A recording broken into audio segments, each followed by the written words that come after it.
Kaya nga, talagang grabe ang agawan ng Senate presidency. Kasi diyan nakasalalay ang mga ano, pwede pang mangyari, di ba? Correct. Kaya si Senator Gatchalian, ginawa lang Senate President, paano yan ngayon? Hindi naman yan marunong ng rules of court.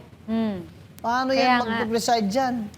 Paano siya magro-rule ng, Your Honor, Mr. President, objection, ground, irrelevant. Paano niya malalaman? Paano? Siyempre, may abogado na naman siyang bubulong. May bubulong sa'yo, yun na lang yun. Paano ka pa nag-Senate President dyan? Nabalitaan mo, I don't know kung nabalitaan mo na kinasuhan or pinapasagot ng ombudsman si Senator Robin Padilla at saka si Senator Alan Peter Cayetano dahil sa... Gwapo si Robin. Dahil gwapo si Robin. Oh, hindi. Dahil ano daw, what you call this, yung... Ano? Yung pagtakas ni Bato. Pag tumakas daw si Bato at what you call this, pinigilan nila ang panguhuli or something. Obstruction. Yes. So, of justice. so sa akin, parang may mali doon.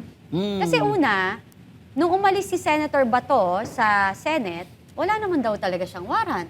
Oo, tama. At sinabi rin yung ng NBI at ng DOJ.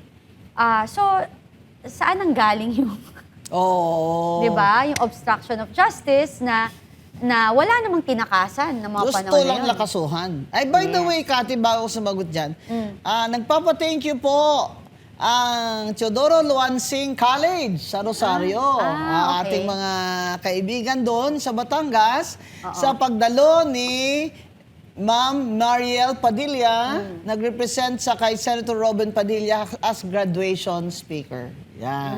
Kita mo naman yung kabaitan ni Robin at ni Mariel, ha? Pag hindi si Robin available, si Mariel ang pupunta. Mag-a-attend. Oo, Oo. kasi importante yung ma-inspire yung mga bata. Ngayon, yung obstruction of justice, at kung minsan ito si NBI Attorney Matibag kung ano-ano na lang pinapile mo dyan Tapos mention mo pa pangalan ko na angkor din ako ng PGMN, ha? Pag ganyan, baka may crush ka sa akin, ha? Huwag mo akong isunod dyan. Ha? Hindi na kita iti-text. Yan. Ay, si obstruction of justice, dapat ang nangyari dyan, kung totoo yan, habang inaaresto nila si Senator Bato, ay pumipigil si Senator Robin Padilla at si Senate President Cayetano. Yes. Kumbaga ay tinago nila o kaya pinigilan nila yung nagsiserve ng warrant. Exactly. Kaya at that time mismo, nagsabi si BBM, ewan ko lang ha, kung tama yung pag-iisip niya nung sinabi niya na walang warrant. Tapos si Rimulya, DILG Secretary, nagsabi din na walang warrant. NBI din that time, sinabi nila, wala rin daw Ay di warrant. umuwi si Senator Bato, wala pala kayong warrant Exactly. umuwi. O ngayon, kung nag-hitch a ride doon kay Senator Padilla, ano masama doon? Uwi na ako, tol, pasakay na lang sa iyo. Wala akong sasakyan Correct. Ginagamit ng anak ko Oo. Ano naman ang obstruction of justice doon kung sumakay siya sa ano? At Di wala naman- namang pumigil. Bakit? Pumigil ba? Wala. Oo. Wala rin. Saka may warrant ba? Wala rin, Wala mother. rin. Oo. So, merong kasi, ang nakita ko doon, tapos yung nagkagulo sa Senate, sino ba nag-umpisa ng gulo na yun? Oo nga. Actually, ang nangyari doon, ang tingin ko pa nga dapat na mag-file ng kaso is yung mga senator. Which is sila Senator Alan Peter Cayetano kasi siya yung Senate President that time. Si Senator Bato, nung pilit siyang hinuhuli ng NBI na walang tamang warrant of arrest na galing sa ICC, yung hawak na pinakita na warrant of arrest ni Trillanes, na apparently hindi naman pa dumadaan sa local court para ihain ito. So, yun naman yung nag-cause, yun na nag-trigger ng kaguluhan talaga. Yung Oo. pagdating ng NBI doon, tas sinabol si Senator Bato, yun na nag-cause ng kaguluhan. Kahit balik ta rin nyo pa ang kwento o ibahin nyo ang naratibo, doon lahat nag-umpisa yan. Oo naman. Di naman kayo bulag, no? Alam nyo naman na kung sino nag-una ng gulo. Una ng gulo, ang nagsimula doon sa, factual ito, sa pagpasok ng NBI sa Senado. Para mag-serve sila kuning-kuning ng warrant nila na Wala namang nag-verify kung may warrant talaga. Hindi nga daw nakita ni Senator Soto Oo, Sinabi diba? lang naman Oo. daw May kopya Yes. pero di naman niya na-verify yun, oh. Bigyan mo akong kopya. Bakit? Di ba pwedeng i-photoshop yan? Oo, Ang ano ko lang exactly. naman dyan, at ang tapang naman nitong NBI Attorney Matipag, napakalakas ng loob nitong pumasok sa Senado at mag-serve ng warrant. Wag ganyan parang walang galang na sa mga institusyon natin. Lalo na yung institusyon ng Senado na pinakamataas sa ating kumbaga Kongreso. Kaya saan naman po ang obstruction dyan Oo. of justice kung wala naman pala kayong warrant, hindi umuwi siya. Oh, ngayon, nag-hitch a ride siya kay Senator Robin Padilla. Obstruction na yon. Correct. Kukulong niyo si Robin Padilla? Naku, dati na po nakulong yan. Tapos, lalo pa, na-convert pa sa Islam. Oh, Correct. something good came out of it for the glory of God. Ha? Yes. Iyan yung problema kasi na ad hominem na lang lahat. Hindi, tsaka gusto talaga nila.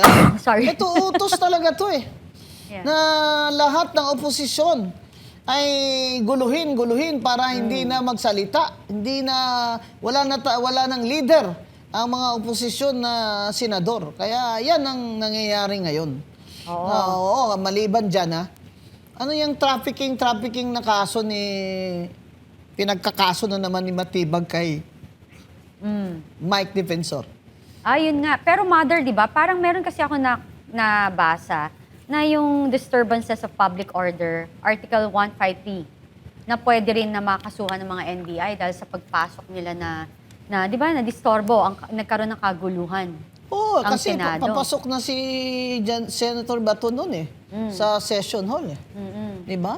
Tapos may nabugbog pa na isang osaan na empleyado rin. Oh, well, So- nasa kamay yan ni Senator, dating Senate President Cayetano, kung itutuloy niya yan. Di ba? Saka grave Pero coercion ba? Pasok din dyan, mother. coercion? Oo. Parang, di ko Pamiwersa, na... yung parang forcing di ba? Parang, Ito sigurado, binugbog nila, Oo. talagang ano yan. Diba? Physical injuries yan.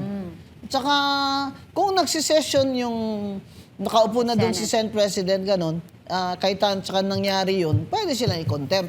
Kaso hindi pa yata nagsisimula. Nakaupo, hindi Pero pa. nakapasok na sa Yes. session hall. Yeah. In other words, they're inside the Senate building, nasa jurisdiction na sila ng Senado. Correct. Kaya nga, talagang grabe ang agawan ng Senate presidency. Kasi diyan nakasalalay ang mga pwede pang mangyari, di ba? Correct. Kaya si Senator Gatchalian, ginawa lang Senate President, paano yan ngayon? Hindi naman yan marunong ng rules of court. Paano Kaya yan nga. mag-preside dyan? Paano siya magro-rule ng, Your Honor, Mr. President, objection. Ground, irrelevant. paano niya malalaman? Paano? Siyempre, may abogado na naman siyang bubulong. Kaya may bubulong sa'yo, yun na lang yun. Paano ka pa nag-Senate President dyan?